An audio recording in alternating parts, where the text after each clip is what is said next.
Streaming live across the country, tackling the topics everyone is talking about online. Share, engage, and interact. This is Newsfeed Now.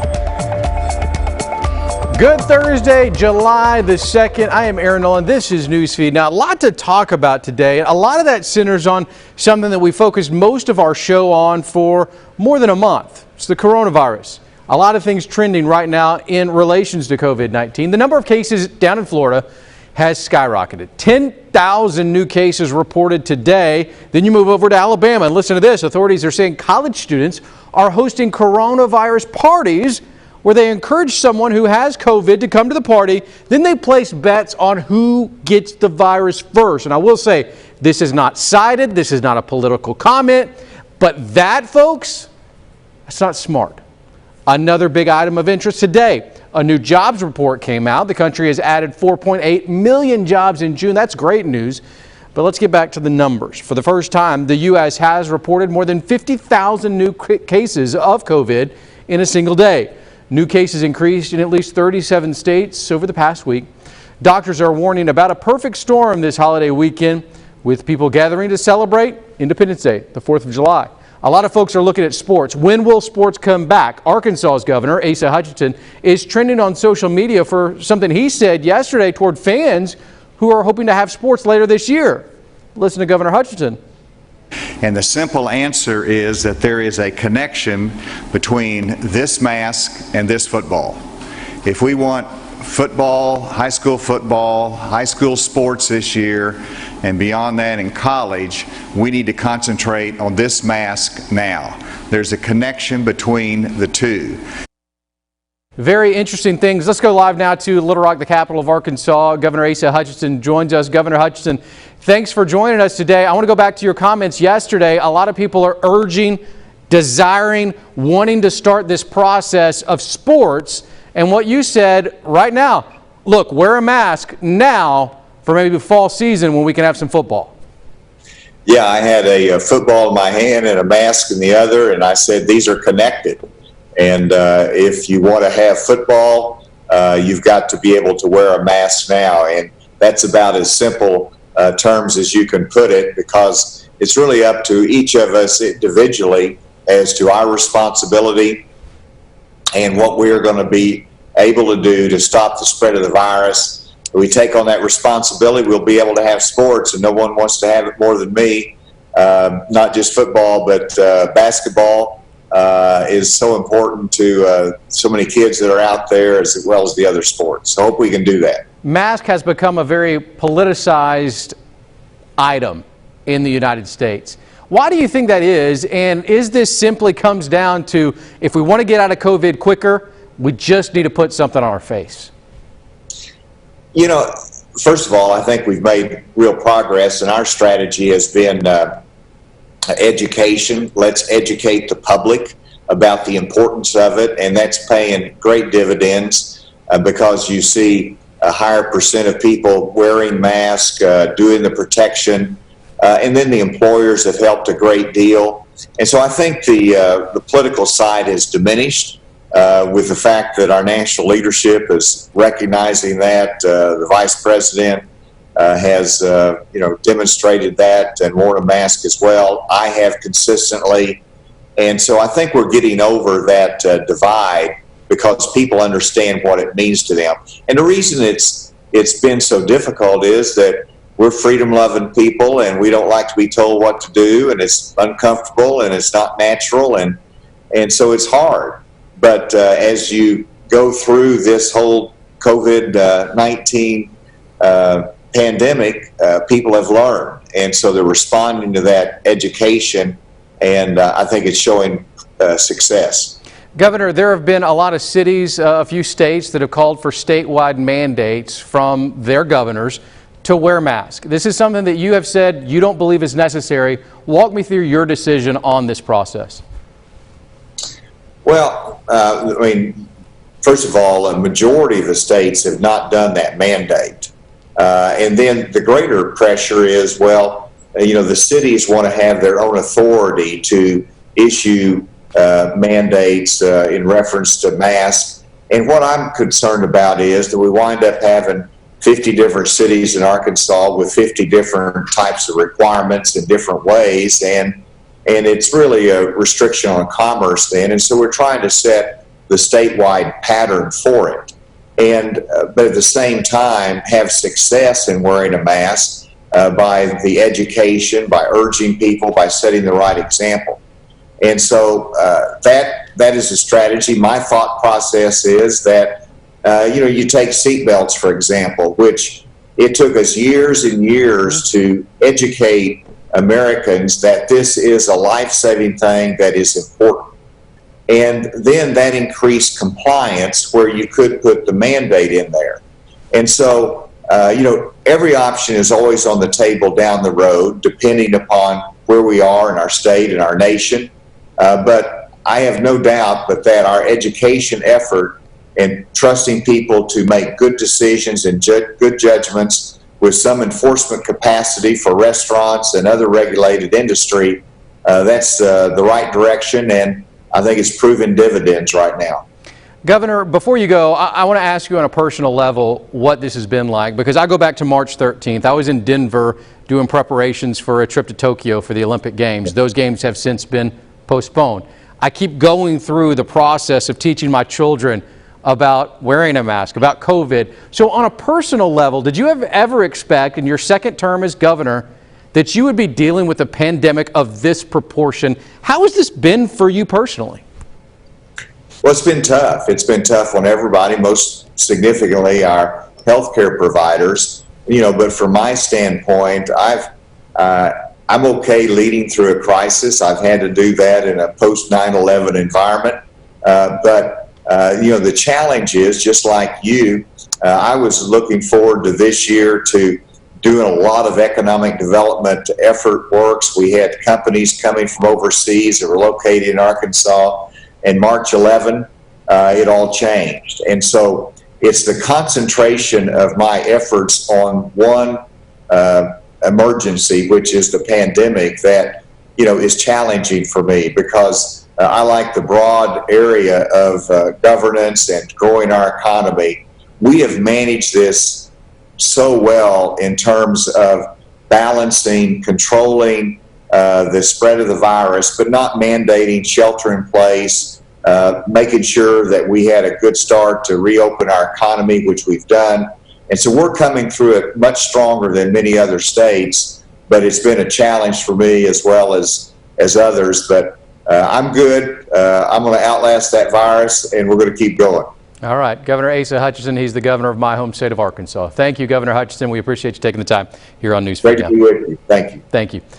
All right, let's turn to a COVID hotspot, Texas. During a major surge in the coronavirus cases, the lieutenant governor in Texas, Dan Patrick, blasted the nation's top infectious disease expert for his response. Let's have more with John Engel. Many are struggling to pay their bills. On April 27th, Governor Greg Abbott announced phase one of his plan to reopen the economy, facing pressure from Republicans to get Texans back to work. That day, the 7-day average of new COVID-19 cases was 834.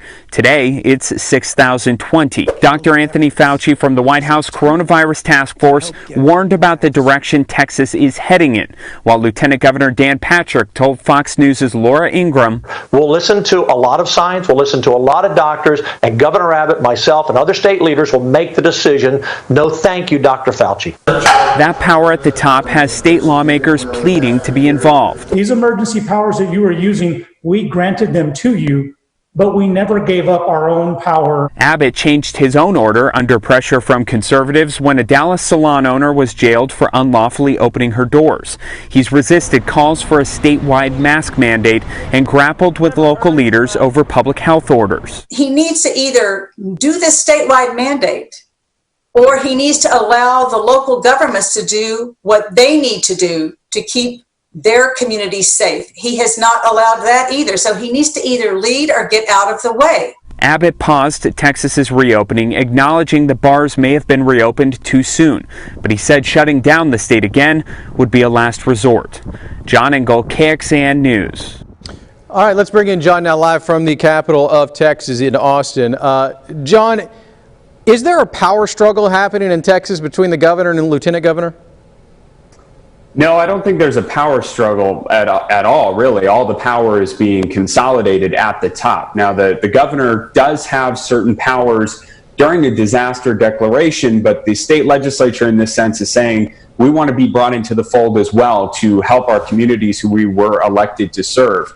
Now, the lieutenant governor has been working with the governor in issuing orders and deciding the course that Texas is going to take to navigate the coronavirus pandemic. But you heard from Lieutenant Governor Dan Patrick saying he's not going to trust Dr. Fauci anymore, which was certainly a charged comment that had the legislature activated once again. But with Republican control in this state, there's little that the state legislature can do to try to get involved without just putting out this message.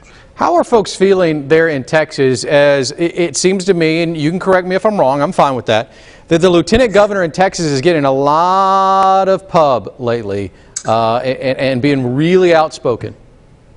Well, he does, and Dan Patrick's not unfamiliar with that. He is a very frequent guest of Fox News. He doesn't do a lot of local media, but he's a media guy at heart, has worked for radio stations, his own radio stations, worked in television. So he's very familiar with that kind of performance aspect of politics. Now, the disconnect between the governor and the lieutenant governor, we don't know if there's any there. We just hear more from Dan Patrick than we hear from Governor Abbott. Most of the time when we hear from Governor Abbott, it's in a formal press conference or one of these local news circuits that he does every couple of days. And we just lost John. All right, interesting stuff there from John. He is still frozen on our screen, so we will move on, but still interesting stuff happening out of Texas. In Wisconsin, a few business owners are under fire after a Facebook post showed a photo with one of them holding a noose. A protest immediately organized. Eric Richards has the story. On Wednesday, all eyes were on the small town of Manitowoc after a controversial picture surfaced online showing 4 prominent local business owners on a boat with one man holding a rope in the shape of a noose. The original post has since been taken down, but Local 5 obtained it through a source. The caption on the post said, quote, "It really is a garage door pull," end quote, in what many feel is a direct reference to the investigation into the situation involving NASCAR's Bubba Wallace, where a similar rope was displayed. In Manitowoc, 2 of the men in the photo have been identified as Jeff Just of Just Orthodontics and Brennan Seehafer of The Wharf. Reaction to the photo immediately poured in online. Members of the Lakeshore United Visionaries organization organized a protest in front of the wharf. He's well known in the community, and a lot of people are looking at him first to say, hey, what's going on? And he reached out with a message to say, hey, I don't condone this. This is not okay. And now we want him to put a face to his message. Seehafer, who arrived to his bar ahead of the protest, addressed the crowd and spoke to the media. My apology doesn't mean anything until you can actually see what we're doing to prove it. After the meeting with the people who were outraged by this entire incident, the group marched towards the police station. Here at the wharf, things are shut down right now, closed. It's unclear when things are going to open. This latest social media situation has shined a bright light on a small town, which is described by some as a great place to live. But there are calls for change. Some of us younger wants to look at it, as a lesson to how to avoid it and stay away from it so it doesn't keep happening. Seehafer, who stood alone while addressing the crowd, wanted to make something perfectly clear. I wish that there was the other guys right with me right now, but unfortunately that wasn't the case. I was not aware of the incident 100% until I saw this, and the direct correlation with that was pretty shocking. Jeff Just sent a statement to Local 5, which reads in part, quote, "I know I've made a terrible mistake and that it has reflected on me, my family, staff, colleagues, and our community, and for that I am sorry." In Manitowoc, Eric Richards, Local 5 News. All right, Eric, a dog that was blind and deaf was trapped in a storm drain for hours. Her owners were worried sick until some police officers were able to lend a helping hand. Michaela McGee reports from Missouri. The McClintocks called every department they could to try to find someone who could help save their dog out of this storm drain. North County Police Cooperative ended up being the ones to save the day. They're our babies because we don't have children. So Officer Laycamp and Corporal Jost responded to a call on Monday that, quite frankly, put them in a tight spot. Oh my God, you went down there? Michael and Sharon McClintock's dog, Miss Daisy May, fell into the sewer in front of their home and was stuck down there for hours. My stomach turned. I thought she was a goner. I thought she probably fell down on her head and broke her head or broke her neck and was just laying down there dead. I grew up around dogs, and I've been in those desperate situations, and I can tell you that they were extremely upset. They were both crying. Oh my God. The couple was having their floor redone when Daisy May, who was blind and deaf, moseyed out the front door, walked down to the street, and fell right in. At that time, they advised us that a neighbor told them their dog had possibly fallen into the storm drain. Officer Laycamp and I opened the manhole of the storm drain, looked down, we were able to see small footprints in the mud. he said, "I'm not going to leave until the dog's rescued." And you know, I don't think there's anybody else that would have done that. Unfortunately, I had to lay down completely flat inside the mud and whatever else was down there. We were able to find the dog 14 feet in, and we were able to hook the dog and pull the dog out. When he came up with the dog, we just burst out crying because we were just so relieved. And we were just sitting, you know, thinking, boy, somebody really put it out there for us. Major Ron Martin said that officers are sometimes faced with challenges that are not routine. He said that he is proud of Jost and Laycamp's quick thinking and effort. Reporting from Delwood, Michaela McGee, Fox 2 News. Michaela, thanks. That is our show for July the 2nd. See you back here on July the 3rd.